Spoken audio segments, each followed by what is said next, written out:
एक बार एक राजा था, तो उस राजा ने क्या करा कि जो जनता थी वहाँ की, उससे वो काफ़ी गुस्सा हो गया, काफ़ी वो उससे परेशान हो गया। उससे इतना परेशान हो गया कि वो जनता से खिसिया गया और खिसिया के उसने बांध का पानी बंद कर दिया। बांध का पानी बंद कर दिया। जब पानी ही नहीं होगा तो ये जो जनता है ये खेती कहाँ से करेगी?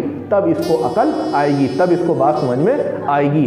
सारा पानी बंद कर दिया और राज में ये आदेश कर दिया कोई भी किसान को पानी नहीं दिया जाएगा, और जब पानी नहीं दिया जाएगा तो खेती नहीं होगी।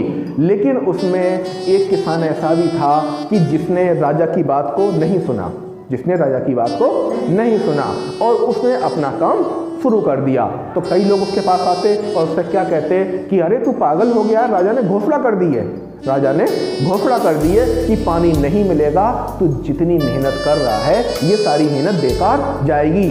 चूंकि वो बहरा था, क्योंकि वो बहरा था तो उसे कुछ बात सुनाई देती थी और कुछ बात सुनाई नहीं देती थी। वो दिन और रात अपने खेत में जुताई करना, उसकी गुड़ाई करना और उसमें काफ़ी कुछ काम करता रहता था। उसने फिर बीज भी लगा दिया और बीज लगाने के बाद एक दिन क्या हुआ, रानी जब अपने बगीचे में घूमने गई तो देखा कि बगीचे में पानी नहीं, सारे फूल जो थे सूख गए, क्योंकि उस बगीचे की जो सप्लाई थी वो कहाँ से आ रही थी? उसी बांध के पानी से आ रही थी। रानी भड़क गई राजा के ऊपर, रानी भड़क गई राजा के ऊपर कि तुम्हारे पानी की वजह से मेरा बगीचा बेकार हो गया, पानी को खोल दो, पानी को खोल दो।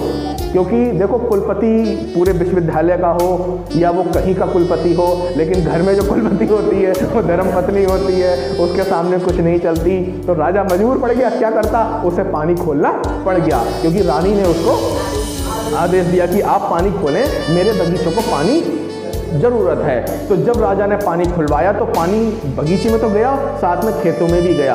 और फिर जो बहरा वाला किसान था, जो लगातार अपना काम कर रहा था, उसके खेत को पानी मिला और पानी मिलने के बाद उसने उसकी अच्छी फसल हुई, अच्छी पैदावार हुई। और जो दूसरे किसान थे वो सर पटक पटक के रोने लगे।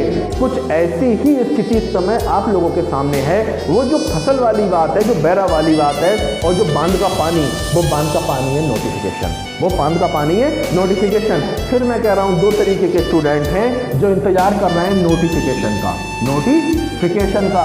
नोटिफिकेशन आएगा हम तैयारी करेंगे, नोटिफिकेशन आएगा हम तैयारी करेंगे।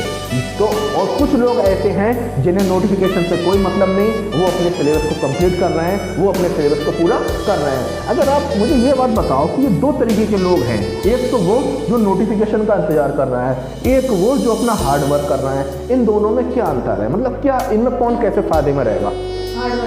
हार्ड वर्क वाला क्यों रहेगा कि जब तक नोटिफिकेशन आएगा वो अपना 60 से 70% सिलेबस कंप्लीट कर चुका होगा, और इसके बाद इसका दौर होगा किसका? रिवीजन का, किसका? रिवीजन का। अब ये बेचारा आएगा, ये क्या करेगा?